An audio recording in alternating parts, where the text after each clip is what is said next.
नमस्कार, मेरा नाम आलोक है। आप लाइव स्ट्रीज देख रहे हैं। बिहार सरकार ने बीते 1.5 सालों में क्या काम किया है, इसका रिपोर्ट कार्ड नेता प्रतिपक्ष तेजस्वी यादव जारी करेंगे। हर एक बिंदु पर बात होगी, चर्चाएं होंगी। बेरोजगारी का क्या हाल है, बढ़ती महंगाई पर सरकार चुप क्यों है, बिहार को अब तक विशेष राज्य का दर्जा क्यों नहीं मिला, जातीय जनगणना कराने की बात हुई, 2 बार विधानसभा से इस प्रस्ताव को सर्वसम्मति से पारित किया गया, क्यों नहीं हुआ। इन तमाम मुद्दों पर विपक्ष अब एकजुट होने की तैयारी में है। ऐसे में नेता प्रतिपक्ष तेजस्वी यादव ने आज एक बैठक की है आरजेडी कार्यालय के भीतर और खुलकर कहा है कि 5 जून को संपूर्ण क्रांति दिवस के दिन 5 जून को पटना के बापू सभागार में एक आयोजन होने जा रहा है विपक्षी खेमे की ओर से, जहां पर तमाम विपक्षी पार्टियां जो एकजुट होंगी। कांग्रेस को भी निमंत्रण भेजा जाएगा, मुकेश सहनी हो या तमाम जितने नेता हों उनको भी निमंत्रण दिया जाएगा। निमंत्रण सभी को जाएगा। शामिल कौन कौन होंगे देखना होगा। तेजस्वी यादव क्या कुछ करें, जरा सुनिए। इलेक्ट्रॉनिक और पोर्टल मीडिया के हमारे साथी, जैसा आप लोग देख रहे हैं कि आज हमारी बैठक महागठबंधन की हो रही है। हमारे साथ सीपीआई के लोग, सीपीएम, माले और आरजेडी के सभी साथी हम लोग बैठे हुए और ये बैठक हम लोग निर्णय लिए कि हर महीने एक बार हम लोग लगातार बैठेंगे बिहार के जनहित के मुद्दे को लेकर के और बिहार की जनता की आवाज़ को और मजबूती हम विपक्ष के लोग कैसे दें, कैसे योजना बनाएं, इसको लेकर के महीने में एक बार हमारी बैठक भी होगी ताकि हमारे कोऑर्डिनेशन में बेहतर हो, संवाद हो।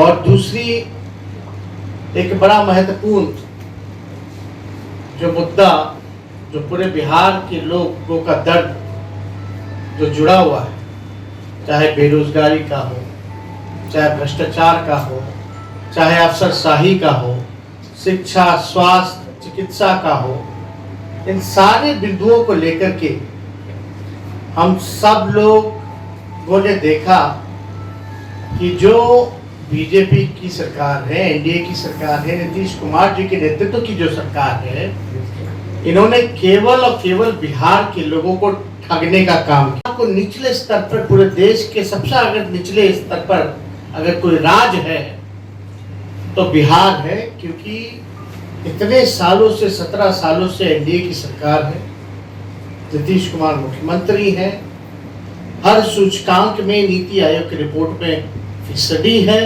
बिहार, लगातार भ्रष्टाचार हो रहा है। आपका सीएजी की रिपोर्ट में 2,00,000 करोड़ का हिसाब किताब नहीं है। 80 घोटाले से भी ज्यादा घोटाले हो चुके हैं लेकिन किसी पे कार्रवाई नहीं। दिन रात हत्या हो रही है, महाजंगल राज का राक्षस राज आ गया है बिहार में। आप सभी लोग पीड़ित हैं। हर 4 घंटे पर हत्या, हर 5 घंटे पर बिहार में बलात्कार हो रहा है। लॉ एंड ऑर्डर जो है पूरी तरीके से नीतीश कुमार जी के हाथ में नहीं रह गया, बल्कि अब अपराधियों के हाथ में रह गया। तो सरकार जो एनडीए की बनी, जो इन्होंने कमिटमेंट किया, अब हमको लगता है मई के महीने में जो है लगभग 1.5 साल इस सरकार की हो जाएगी और हम सभी साथी, हमारे घटक दल के तीनों पार्टियां और हम लोगों ने निर्णय लिया है कि आखिर इस सरकार ने 1.5 साल बिहार और बिहारियों को क्या दिया। हम लोग संपूर्ण क्रांति, हमको लगता है कि 5 संपूर्ण क्रांति दिवस जो है वो 5 जून को होता है। उस दिन हम लोग एक व्यापक संयुक्त रूप से महागठबंधन के सभी साथी मिलकर के सरकार का कामकाज को लेकर के एक सामूहिक हम लोग रिपोर्ट कार्ड जो है वो लोगों के सामने पेश करेंगे। और ठीक 2 दिन पहले जो है बिंदुवार जो है रिपोर्ट कार्ड भी हम लोग जारी करेंगे, जिसका 5 तारीख को विश्लेषण और अपनी बात जो है बापू सभागार, अभी हम लोग बुकिंग के लिए हम लोग जाएंगे, बापू सभागार को हम लोग बुक करेंगे और वहाँ हम सब लोग अपनी बात को बिहार की जनता के सामने रखने का काम करें। ये बेहद जरूरी हो जाता है। इस सरकार पर अगर दबाव ना हो, अगर सरकार को अगर हम लोग आईना नहीं दिखाएंगे और हम लोग बखूबी कोई बनावटी और मिलावटी बात नहीं करेंगे, जो फैक्ट है, जो आंकड़े हैं, डेटा जो है, ग्राउंड रियलिटी जो है, उसको हम लोग जो है सामाजिक रूप से हम लोग उस रिपोर्ट कार्ड में हम लोग रखने का काम करें कि क्या क्या वादा किया था इन लोग। एक तो बिहार के हित के बात है, हम लोग न्योता दे देंगे, उसमें क्या है।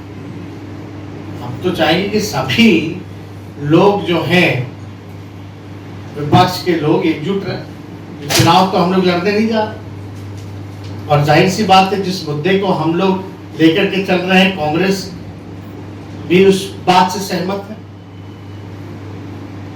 तो इसमें इसकी मजबूती के लिए, क्योंकि बिहार के लोगों की बात है ना, और जितने लोग जुटे हमसे, हम लोग तो जोड़ने वाले लोग हैं, तोड़ने वाले थोड़ी ना। हम लोग तो जोड़ने की बात करते हैं, तो हमको कोई इसमें कोई तकलीफ थोड़ी ना। हमको तो पहले भी कभी नहीं रहा, जो लोग गए तो खुद ही ना गए भाई, हम तो फ्रेंडली करते रह गए, लेकिन वो अलग बात है, वो विषय चला गया। लेकिन ये बिहार के हित की बात है, और जब तक सब कुछ विपक्ष एकजुट नहीं नजर आए, कम से कम मुद्दे पर तो हम लोग एक है ना।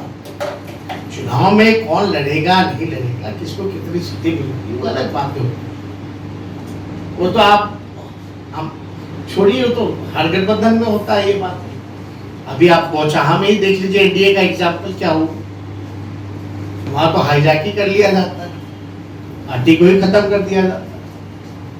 हमारे ये वाले तो नहीं भाव रहे ना। तो 5 जून को हम शंखनाद समझे 2024 का तेजस्वी यादव की ओर से। आप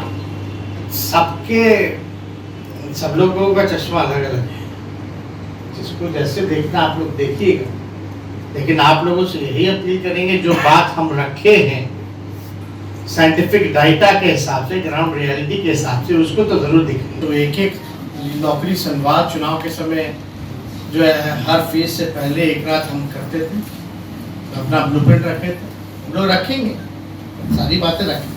तेजस्वी जी, एक अभी जो मुद्दा चला है, अरे हम तो कह रहे हैं, अगर हमारी ये तो चोर दरवाजे से सरकार आ गई, अगर हमारी सरकार बेईमानी ना हुआ होता तो आज समझिए कि 10 नवंबर 2020 को 10 लाख लोगों को सरकारी नौकरी मिल गई होती।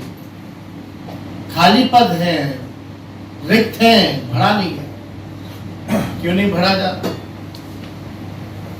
ठीक, चर्चा हुई है और समय देख करके, गर्मी बहुत है, उसके बाद जो हम लोग डेट निकालेंगे, लेकिन गरीब रैली, बेरोजगारी रैली से पहले हम लोगों में यही विचार चल रहा है कि उससे पहले हर जिले हर ब्लॉक पर इन सारी बातों को हम लोग पहले ले जाए, उसके बाद अंत में जब सब जिला ब्लॉक पंचायत हो जाएगा, उसके बाद अंत में हम लोग जो है बेरोजगारी रैली समय देख करके पटना में। अंतिम सवाल है तेजस्वी जी, कम्युनिज्म इतना बढ़ रहा है, खरगोन में मामला आया है कि गैर हिंदुओं से सामान खरीदने के लिए शपथ लिया जा रहा है, लगातार जो है हर प्रदेश में ये मामला बढ़ते चला जा रहा है, उस पर आप क्या करिएगा? अब इसमें कहना क्या है, देश जो है इतनी, हमारे देश में डाइवर्सिटी है, आप देखिएगा, अलग अलग भाषा, अलग अलग रंग, अलग अलग जात, अलग अलग धर्म, अलग अलग बोली, अलग अलग पहनावा, अलग अलग खान पान, इसीलिए तो हमारा देश महान है। लेकिन कुछ शक्तियां जो हैं राजनीतिक रूप से सत्ता के जो लालची लोग हैं, जिनको गरीबी, बेरोजगारी, शिक्षा, चिकित्सा, पलायन, इन सब चीजों से कुछ लेना देना नहीं, वो लोग अपने वोट बैंक को बढ़ाने की ये साजिश करते हैं। अगर कहीं भी ऐसा हो रहा है तो आप जान ही नहीं ये क्यों हो रहा है।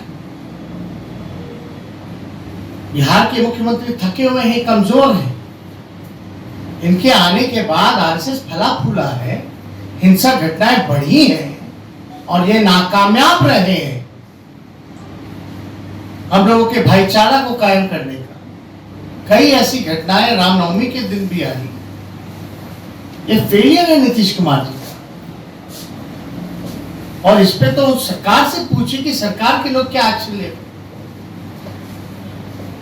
क्यों खामोश रहते हैं? क्योंकि नीतीश कुमार जानते हैं कि वो बैसाखी पर का उम्र जो है उन लड़कों का खत्म हो गया। लोग परेशान है। आप देखते नहीं, हम घर में मिलते हैं तो कितने लोग आते हैं। कल ही ना हम पार्टी ऑफिस आए थे, कितने लोग घेर लिए थे। हमको लगा जब देख रहे हैं भाई डेली लोग आ रहे हैं मिलने, अलग अलग लोग आ रहे हैं, अलग अलग परीक्षार्थी आ रहे हैं, अलग अलग चीजों को लेकर के आ रहे हैं, तो हमारी चिंता बढ़ी है इस बात को लेकर के। सबकी चिंता बढ़ी है। क्या होगा इनके साथ, क्या भविष्य कैसे बेहतर होगा? और वर्तमान को तो बर्बाद कर ही दिया इस सरकार ने, भविष्य को भी बर्बाद करने में लगे हुए। छात्रों का परीक्षा होता है, यूनिवर्सिटी ग्रेजुएशन जो है 3 साल में पूरा नहीं हो पाता। लाचारी है लोगों की, क्या करेंगे? बाहर जाते हैं रोजी रोटी के लिए, पढ़ाई के लिए, इलाज के लिए। बिहार का पैसा भी बाहर जा रहा है। मजदूर पलायन करते हैं, दूसरे राज्यों में भी सुरक्षित नहीं होते। कैसे चलेगा? तो अब समय आ गया है कि राष्ट्रीय जनता दल अपने सभी सहयोगी साथियों के साथ, लेफ्ट, सीपीआई, सीपीएम, सीपीआईएमएल, सभी चारों पार्टियां, और जिनको आना है हम सब लोगों को न्योता भेजेंगे। आइए। मुकेश सहनी को न्योता जाएगा सर? मुकेश सहनी को न्योता जाएगा। देखिए, कोई इस मुहिम से जुड़ना चाहे तो जुड़े ना, मुद्दे से। मुद्दा को सपोर्ट करने में क्या है, तो सब जानते ही। लेकिन कोई अगर इसका अलग एंगल निकाला जाए, ये सब बातें नहीं होनी चाहिए। राजनीतिक नहीं है, प्योर मुद्दा और बिहार की जनहित के बारे में ये सवाल। बेरोजगारी तो है। तेजस्वी यादव की पूरी बातों का आपने सुना है, क्या कुछ उन्होंने मुद्दे उठाए हैं, क्या कुछ उन्होंने बातें रखी हैं। अब बिहार सरकार ने बीते 1.5 सालों में क्या कुछ किया है, उसका रिपोर्ट कार्ड अब विपक्षी खेमा देने की तैयारी में है। 5 जून को एक बड़ा आयोजन होना है पटना के बापू सभागार में। अब देखना यह है कि उस दिन क्या कुछ बातें होती हैं, उससे पहले कौन कौन से नेताओं को एकजुट कर पाते हैं तेजस्वी यादव, ये भी देखना होगा। बहरहाल हमारे चैनल को सब्सक्राइब कर लें, साथ साथ फेसबुक पेज भी लाइक करें। धन्यवाद।